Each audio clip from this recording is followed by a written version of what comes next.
This is a video presentation by Jack Barnes about the effects of the Rwandan genocide on modern-day Rwanda and the region. Specifically, this presentation details how President Kagame's efforts to unify post-genocide Rwanda have backfired. Due to tensions between the two major ethnic groups in Rwanda, the Tutsis and the Hutus, the nation was divided. This dates back to the early 1900s when Rwanda became a League of Nations mandate led by Belgium. In 1957, the Party for the Emancipation of the Hutus was created and a Hutu rebellion soon followed.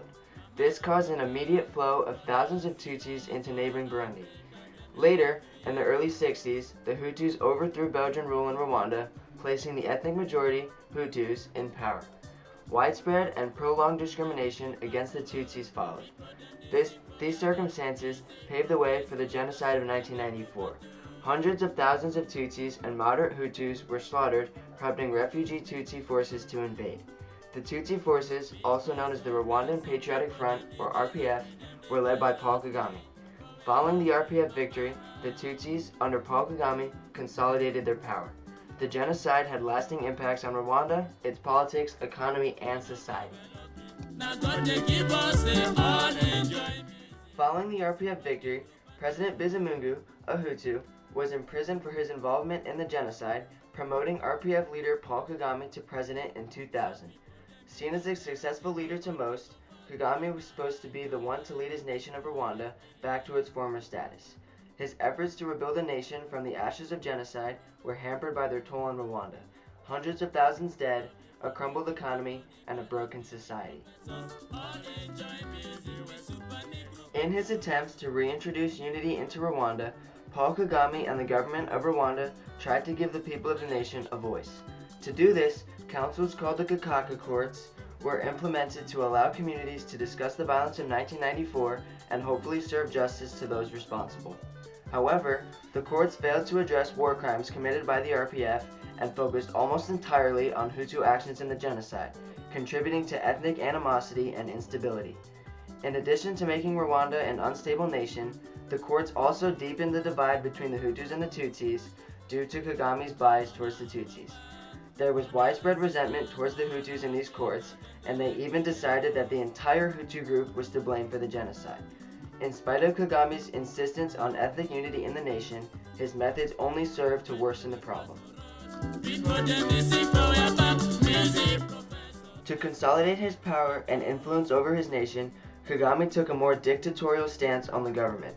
Opposing political parties, such as the Party for Democratic Renewal run by ex-President Bizimungu, were eliminated and radical politicians were jailed. Not only did Kagame institute a single-party nation, he was also able to control the political realm outside of his own country. By bending the truth about the events of his presidency and guilting foreign nations over their failures to intervene in the genocide, Kagame and the RPF benefited from increased foreign aid and investment.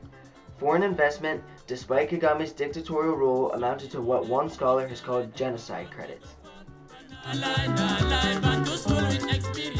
President Kagame wanted to safeguard his power and promote the ethnicity of his nation, so he invaded Zaire.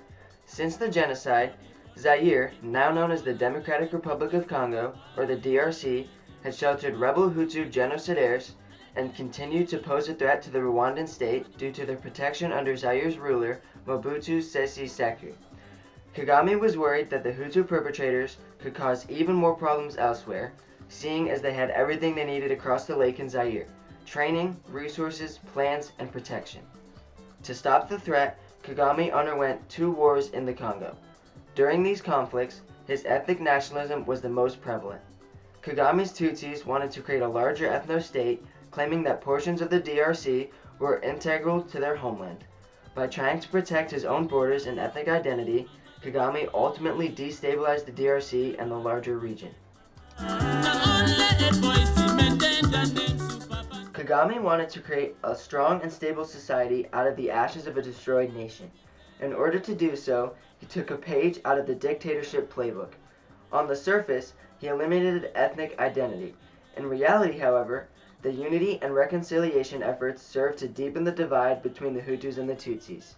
Internal dissent was stifled, and opposing political parties were eliminated.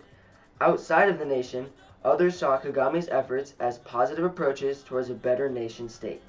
However, his efforts were limited to only supporting the Tutsis, his own ethnic group. Larger regional instability was created through two armed invasions into the DRC, motivated by Kagame's intent on eliminating the threat posed by armed Hutu genocidaires and a desire to create a larger Tutsi ethno-state.